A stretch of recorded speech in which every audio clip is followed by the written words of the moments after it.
Hello and welcome. My name is Atuboyan and this is Couples Drive, where married couples share their stories from when they met, courted, got married and beyond. This week, we're picking up from where we left off with Mr. and Mrs. Crabbe as they share with us their own journey into marriage, the challenges that they've encountered and how they overcame them. This is part 3 of my ride with them. Take a look.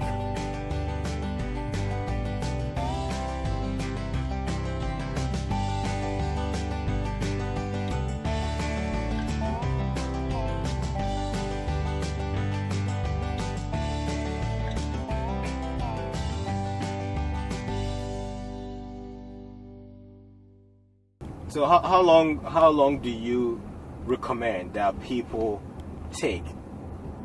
You know, people who have gone through that kind of abuse or that kind of marital, issues. For instance, divorce. How long should they take to heal themselves before getting themselves into the love game again? And to, when you divorce, before you get married again. Before you get married again, before you pursue another relationship, you need to take your time and evaluate what led to the divorce. What happened? What did I do? What did the other person do? How did we end up here? So what can I do to change everything?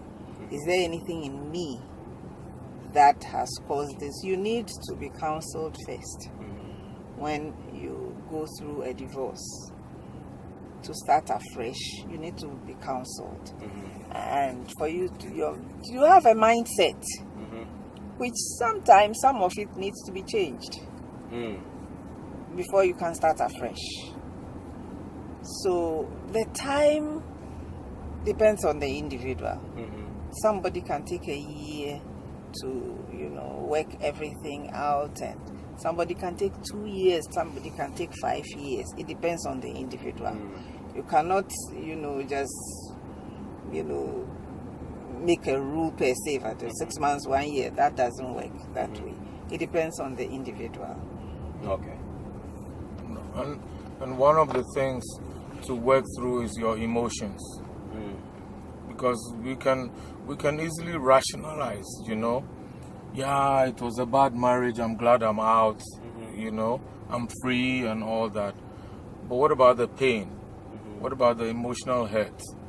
What if you heard the other person was getting married again? How would you feel? Oh, he cheated on me. Oh, so this is the guy why she left me? Then you've not worked through your emotions. If you can't let that person go, then you still have to wait. Because there have been instances where, one person is getting married and the other one just can't stand it. And you wonder, wait a minute, you were the one who even divorced, who said you wanted a divorce and went ahead and did it. So why are you so upset? There's been situations where married couples have to live in a separate state by virtue of whatever reason it may be, or maybe in other countries. And that may and have sometimes led to divorce because the man is saying, I don't trust you, what are you doing here and all that. How do you handle long distance relationship or marriage? Well, first of all, what brought the two of you together? Something led the two of you to agree to get married. Where is it? Was it love? Because it came from some respected person? What brought you together?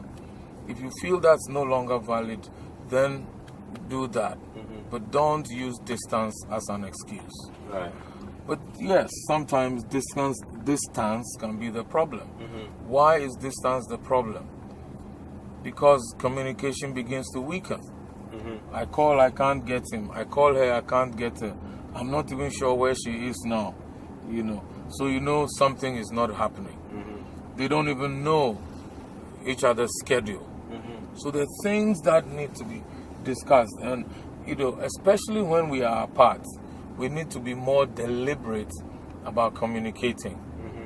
You know, if we live in the same house, I'll go and come back. If I'm 2 hours late, I was 2 hours late. You know, if we're not together, and we agreed to talk at a certain time, and 2 hours after I can't reach you, and I haven't got a text or anything to say this is why I can't reach you, it's more worrying. Is the person okay? Is it they are ignoring me? All kinds of things will swim around in your head, which is what gives people ideas of, I can't trust her, I'm not sure what he's doing. The moment people begin to talk like that, the relationship is in deeper trouble than they think. Why can't you trust the person? Simply because you can't see them? Why can't you trust them? So you have to then go over what are the things that have made you not to trust them. What are the things that have made you to feel unloved? Is it that he didn't remember your birthday, or she didn't even call you on Father's Day? Talk about these things. Because those are the things that will help you to understand what the person is hurting. And you see, we said you have to be even more deliberate about communicating. Because the person is not there for you even to see them and read their faces. You might not be doing FaceTime or Skype, so video that you can see each other, and so it's, he was smiling when he said that, or she was frowning. So those nuances we might not be able to pick up.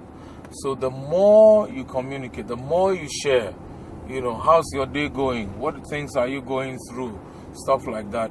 They help each other be more active in the other person's life. But you knew I went to church. Yeah, but usually you come home at this time, and we agreed to talk, at this other time. But, I've been trying, and, we were busy after church. I mean, those answers give people cause for worry, and then they begin to think, why is he losing interest? Is she losing interest? Has he found somebody else? Things like that. And we need to be more careful. This is the era of social media. The things we do when we are apart can blow up in our faces. A friend's wife traveled to their home country, and then she was somewhere and took a photo with some people, I guess school friends or whatever, friends they were. Somebody alerted the husband to the photo and said, do you realize your wife is not wearing her wedding ring? And it was a nighttime deal, So they had a bar or something like that, and so immediately, that set his mind thinking. And you can say people can be bad, but somebody saw that, and this is somebody who had always worn it. So why is it that nighttime, there are all these guys in the photo? Yeah, there's some, girls too, but why is her wedding ring off in a bar at night? Wow. You see? So it's those things. Yeah, and much as she explained, I forgot it at home. Even here, you wear it to wash dishes, to take a shower and do all those things. So how come that day you got it off, to the extent you even forgot it when you went, it raises all kinds of questions. And the person may have genuinely forgot, but it's in the photo, and it begins to sow doubts in the minds of the partner. So we need to be more careful, the company we keep, even when we are with each other, So it's just a friend from work, and we talk now and then, and she's graduating, invited me to her graduation. Okay, that's fine. So how come she didn't invite me? Doesn't she know you're married? And it's a she, by the way, and she's single. My wife is jealous. My wife gets hysterical. Any woman, any photo she sees, okay. So she calms down, right? All right. But next time, what does she hear? oh, well, she doesn't hear anything. There's a photo of, the colleagues, right? And she's the one who's standing close to you. Interesting. There are other women, there are other guys, but she's standing close to him. This one. Next to him. Okay, check 2. Then another time you mentioned something about the same girl. Wait a minute. This is the 3rd time I heard about her in 2 weeks. What's going on here? When I hadn't heard about her forever. And what we don't realize is the person who's listening or observing is the one who picks up these things. These cues. And we just, if we're working on being transparent with each other, when it's brought to my attention, I didn't even realize that. Oh, really? Yeah, you've talked about her 3-4 times this week. Oh, okay. So if my wife brings that to my attention, I don't dismiss her as, you're always suspecting me. This is why I don't let you see my phone and all that. This is why I don't tell you anything. But no. Well, she's caring for me. It's easy for me to think she's jealous and, she's what's the word? She's insecure. No. She's fighting for her marriage. I'm her man. Shouldn't she fight for me? Shouldn't she keep other women away? And if she feels that somebody is encroaching on their territory, shouldn't she talk? Right. What if I found a man texting her at 2 a.m.? Would I be okay with it? So why should she be okay with a woman texting me at 2 a.m.? Saying, oh, yeah, this woman, she's like that. She does crazy things. Forget about it. Well, how come I haven't seen another text before? But this week I've seen 3. So we bring unnecessary trouble on ourselves. But if we listen to each other, we might realize, oh, she picked that up. I didn't even realize. Oh, wow, I need to be more careful. Maybe I shouldn't be entertaining her at my desk in the office that long, Or when there is something, I have to now deliberately stand away from her. I'm protecting myself, I'm protecting my spouse. Okay. Maybe that's simple, but not to attack the spouse who has brought the issue up as being insecure, you're jealous, I don't know what's wrong with you, and these days, I don't know, worse for us, the men, is when we tell, well, since you had children, since you had the baby, you are thinking about this. Of course, it's since you had the baby because her shape changed. That's why she's worried. So in your experience as marriage counselors, what would you think, or what would you say rather, is if you were to name one thing that is the major cause of divorce, what would that be? Apart from all the things you've said. One thing I told you is selfishness. Selfishness, okay. Yes. And I think it's people not understanding what marriage is about. Okay. Misunderstanding of marriage. Yeah, and selfishness. they really don't understand what marriage really entails. Do you think in-laws play a role? In-laws play a role, but it depends on the two of you. Yeah. They can do anything. It depends on the two of you. If you are one, nobody can come between you. Yep. And in-laws get bad rep or bad press, but what are the in-laws telling us? Sometimes we feed them the information. He did this, okay? So, he also did this. And can you believe what he said? So 3 different occasions we've dissed husband to in-laws or to our side of the family, his in-laws. He also is doing the same to his folks. It could be a sibling, not even the parents. So all these, they have all this information. So imagine if I say something negative. It doesn't have to be nasty, negative. About my wife to a sibling. So she talks to parents, right? Says, can you believe what's happening in, what Richie told me the other day? Of course, parent hasn't heard. But sibling is telling them, what? Is this what is happening? Okay, pick up phone, ring. Hey, Richard, how are things going? Oh, great. How's your wife? Oh, wonderful. So how are things getting, how are you two getting on? Oh, why are you asking, mommy? Everything's fine. Why are you, oh, okay, just asking, Okay, so what does mommy say? When she asked the question, what was my response? Mommy, why are you asking? See, you didn't want to tell me. So, mommy now wants to find out what's really going on. Okay, she might come to visit, she may not come to visit, but then she might begin to put 2 and 2 together. Or as we say, a friend of mine and I say, she puts 2 and 2 together and gets 5, not 4.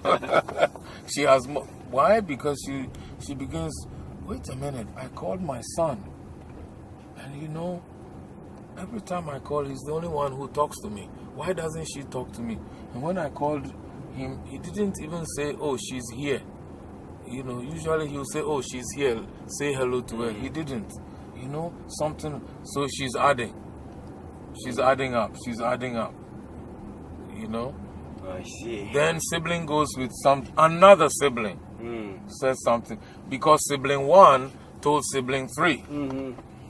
So sibling 3 says, hey, mommy, so what are you doing about brass wife?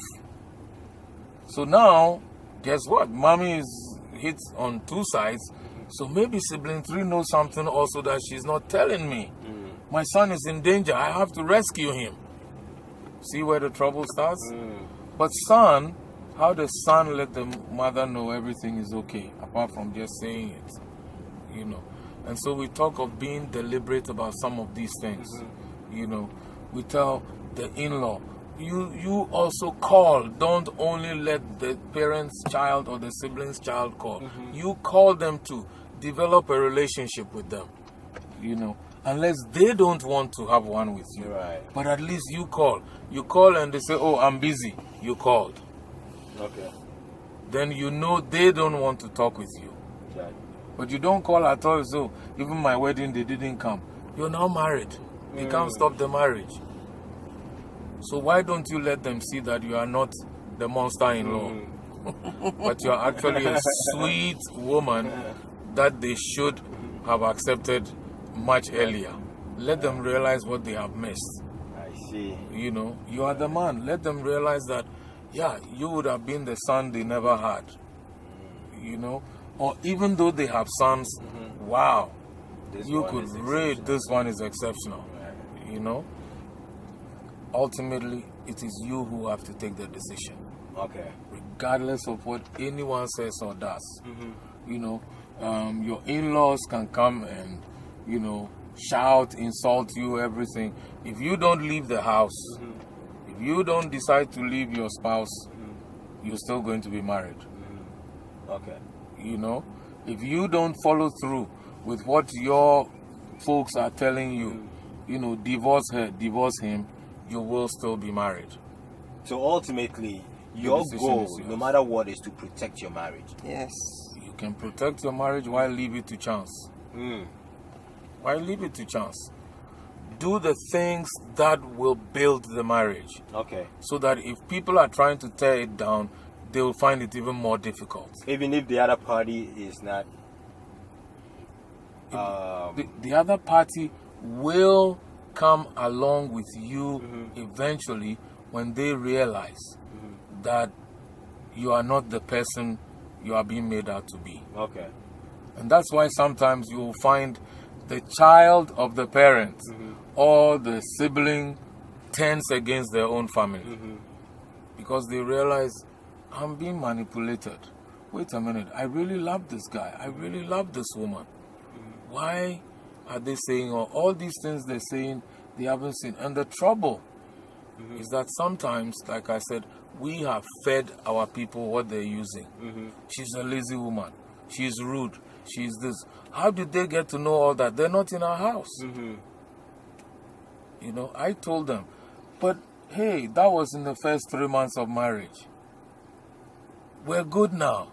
We've got over all of that. We've adjusted to each other. Actually, she does breakfast, so I don't starve. You know? Okay. And she actually cooks some things my mom doesn't cook that I really enjoy much more. But they don't know all these things. So even after, this is why we say don't say anything negative to your people. After the couple have really worked through their problems, the in-laws are still up in arms. Okay. You know, and then the pressure is mounting. Okay. And by then, the love is actually growing. But once the two decide to work together, it becomes very difficult to split them. Yeah. Awesome. Now I want us to talk about Mr. and Mrs. Crabbe. Okay. That is actually my favorite. I'm waiting for this. All right. So you've been married for 35, 7 months and 2 days. 5 No, months, 5 months and 7 days. To 7 the days. day. Okay. And I bet Mr. Crabbe knows even the hours. Yeah, we got married at 10:30. Wedding started like 10:39. Oh, wow. So for 30-something years, over 30-something years now, how has marriage been for you two? It's been ups and downs. We've had wonderful times. We've had trying times. We've had difficult times. But overall, I'll say God has been good to us. He has taken us through. We have learned a lot through the years. We have grown together. So overall, it's been good. Second that. Now, how did you two meet? That is actually one of my favorite questions. Okay. How did you meet? So we were both in a what do you call it? Youth evangelistic Group. Oh, you okay. know, I don't know if you've ever heard The same of, church. not a church. Oh, okay. At that time. It was an evangelistic group, Calvary Road Incorporated. Oh, okay. At that time. Like So- SU Scripture Union. Yes, something like that. Young people. So we were in this group together. That's how we got to know each other. And then we became friends. And that is what, like 19 was 70, 80, 90? I was like 80. 7, When did you join the group? 79. 79. Oh, wow. I joined 79. And, Okay. you know, I see. gradually we became friends. So, what is the most memorable thing you remember about your husband from the time he proposed up until now? If you were to list one thing that remains with you up until now, that he did that you feel it's gonna probably go with Something he did. you. Yeah, something memorable. That's fine. You know, he has a good sense of humor. Ah. And I think that is one thing that drew me closer to him. You know, he has a very good sense of humor, and I tell him all the time that you still crack me up all the time. Still got it. You know, After 37 years, still I cracking know. up.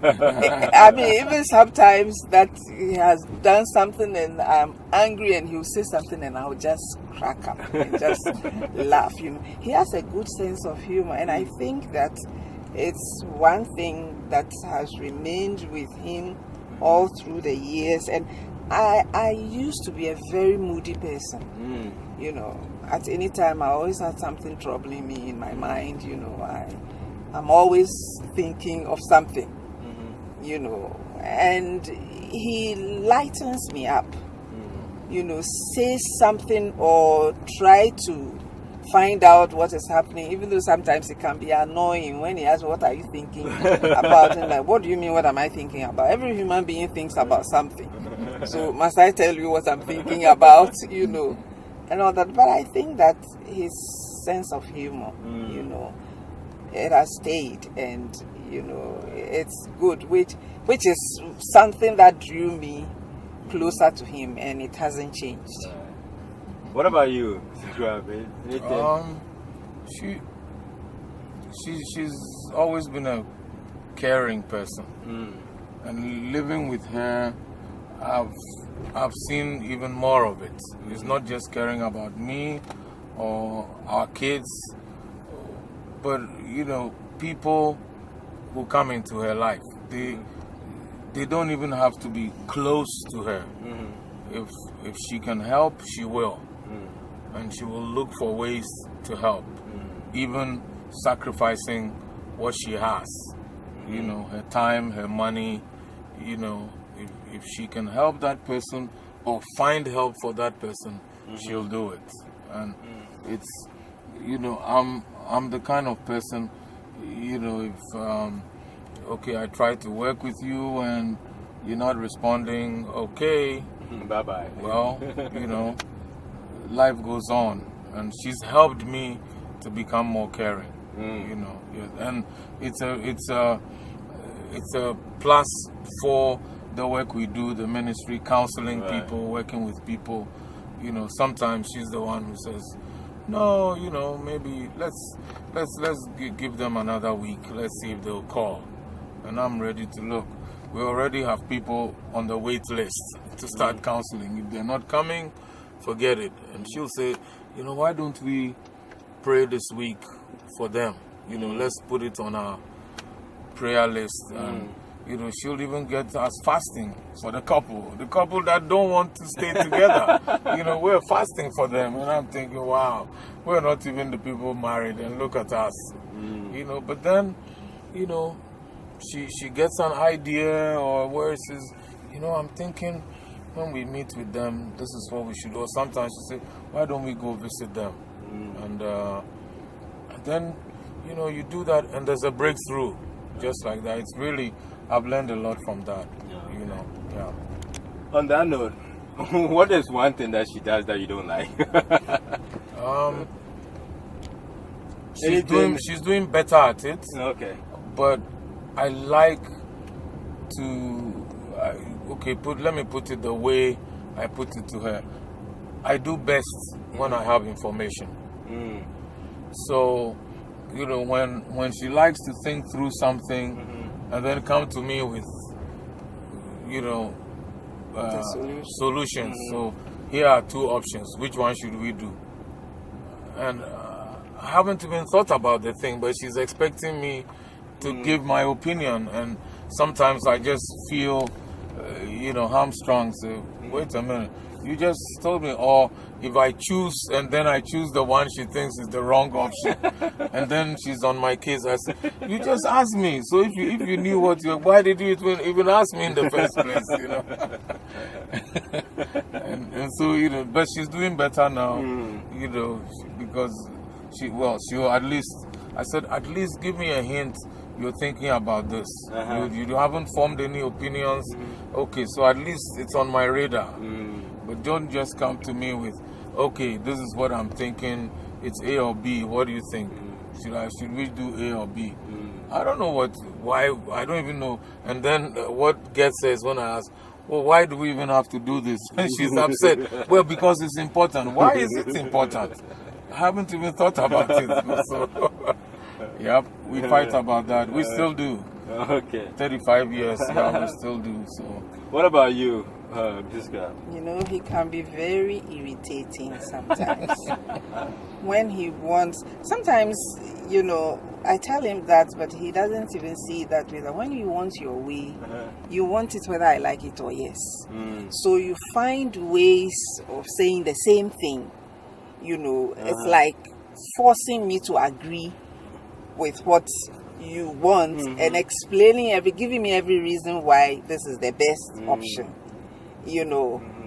and because he wants to, it's like he wants the decision to be his.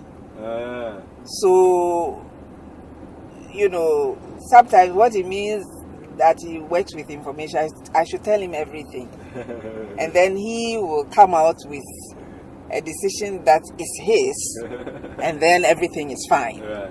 If he decides that it is this way, then it's fine, even if the information comes from me. And so, the fights come when I come up with something and he hasn't thought of it that way. Then it will be a fight for a while. But we do work it out. Sometimes, sometimes I remember this week something happened and I said, you are assuming that I have thought about this. It just happened. And I just had this idea. So, and he said, why are you thinking I'm assuming? He said, the way you are talking, you are thinking that I have thought about it for a long time. And it is happening right now. And this is what I am thinking. And he said, you just have to tell me that. And I'm wondering, everything I have to explain to you to tell you that I just thought about it before you are satisfied with it. Those are the little things, So even this sounds, and obviously it's a revelation that even married counselors even butt heads sometimes. Oh yeah. Oh yeah. People ask us all the time if we disagree, if we fight, if we quarrel. And at a seminar, we even told them we had a disagreement in front of you guys. You didn't even realize it.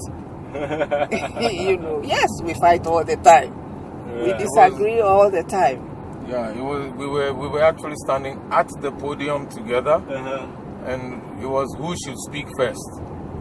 I thought the way the program is arranged wasn't right, and if she spoke first, it would create a better flow before I spoke. And she thought, no, let's keep the way the program is. Let's not change it. And the people were all sitting there, and they didn't even realize that was. In fact, I asked them, did you realize that at some point I put a folder on the podium?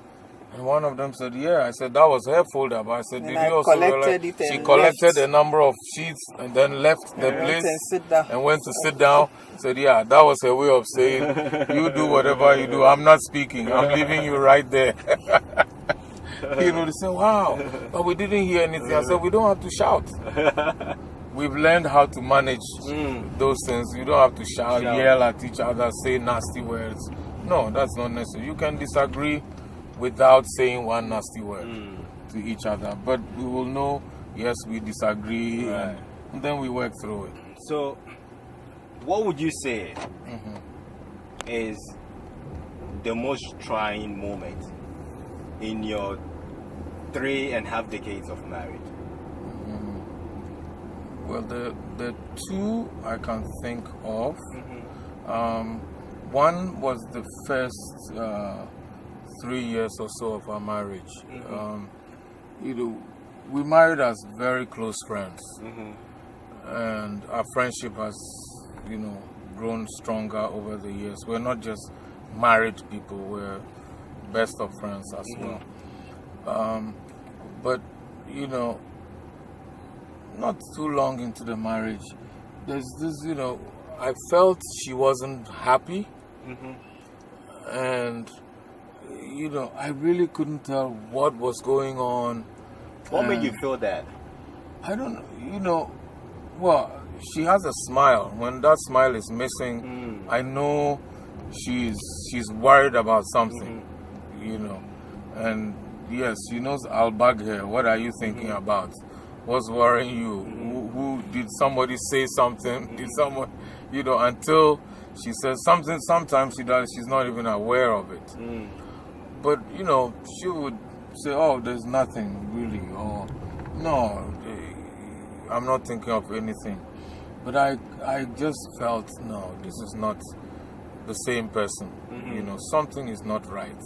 So, after a while, I found out, and that's another side. I found out that, she just was unhappy about how we were relating to each other. But she had, in her caring mood, she thought she was the problem. And my frustration was not knowing what it was and being unable to fix it. Right. So those were very difficult times, knowing she was unhappy, and my first inclination was not to think I'm responsible. You know. How long did that go on? I don't know. What do you think? I'll say the first 3 years, things were not going well. As he said, we were very good friends, but then we didn't have any counseling before we married. So there's so much that we didn't know, but we didn't know that we didn't know at that time. Yeah. You know, we thought that everything was going to be fine. Being good friends, everything was going to be fine. And it was not going, things were not going well.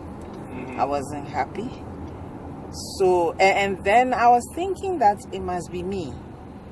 You know, there's something, maybe I didn't get things right. I'm doing something wrong, but I didn't know what I was doing wrong.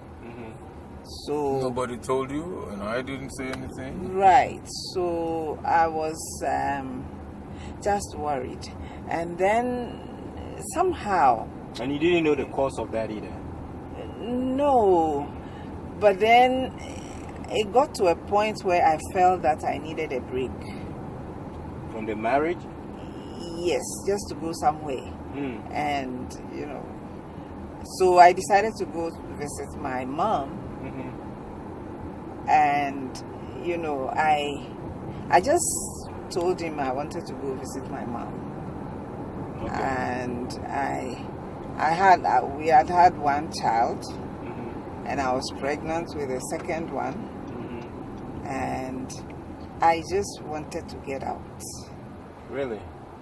And I did. So when he took me, and when he asked me when I was coming back, I said I don't know. But I also didn't tell my mom that there was trouble in my house. I did. My mom and my big sister, I didn't tell them that I really wanted to check out. But, you know, I just went, let's say, for a break. And then when he asked me when he should come back for me, I said I didn't know. And he said, I'll come back for you in 2 weeks. So that's how we parted. But you didn't tell him that you needed a break. No. And you didn't know that she needed a break. I just thought she's going to visit her mom. So okay. So 2 weeks he came back. And when he came back, the way he was talking, you know, it was like something changed in him. You know, we talked so much, and I actually asked him, what happened to you? What changed? And in the time she was away, I think it might be the middle weekend, it was the middle weekend. Hey, welcome back. That was part 3 of my ride with Mr. and Mrs. Crabbe. I hope you learned a lot from them. We will continue with our ride with them next week. Until then, let's keep love alive. Bye.